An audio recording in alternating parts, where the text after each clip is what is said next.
বৃষ্টি উপেক্ষা করে আমরা বেরিয়ে পড়েছি খেলনা কিনতে অজিতের। ভাবো, আমার অজিতে 2-3 দিন অন্তর অন্তরই মনে হয় খেলনা কেনার কথা, সেটা বাড়ির পাশের দোকানই হোক কিংবা শপিং মল, খেলনা হলেই হলো। আমার মা বলতো ছোটবেলায় আমিও নাকি খেলনা নিয়ে এমনটাই বায়না করতাম। যাই হোক, ভি মার্টে খেলনা খুব বেশি না পেলেও খাবার দাবার আর স্টেশনারিজে পুষিয়ে নিয়েছিল।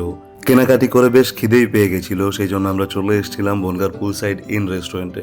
এই রেস্টুরেন্টের অ্যাম্বিয়েন্সটা তো ভীষণই সুন্দর, এখন খাবার কেমন হয় সেটা দেখার।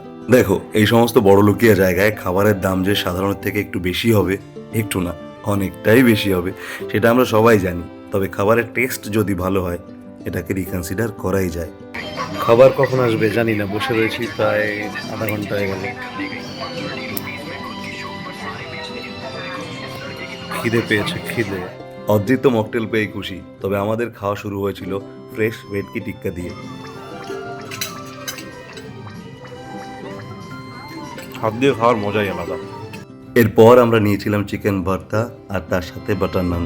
বিশ্বাস করো, এখানকার চিকেন ভর্তাটা একদম অথেন্টিক মনে হয়েছিল। আমরা গাংনাপুরে যে চিকেন ভর্তা খেয়েছিলাম সেটা এর ধারে কাছে যাবে না। ভালো জায়গায় বসে খেতে হলে ভালো পয়সা দিতে হবে, খাবার টেস্ট আসতে পারো বনগাঁ পুল সাইড ইনে, একদম থানার অপোজিটে। যারা বনগাঁবাসী তারা তো জানেই, বাইরের যারা তারা নির্দ্বিধায় চলে এসো।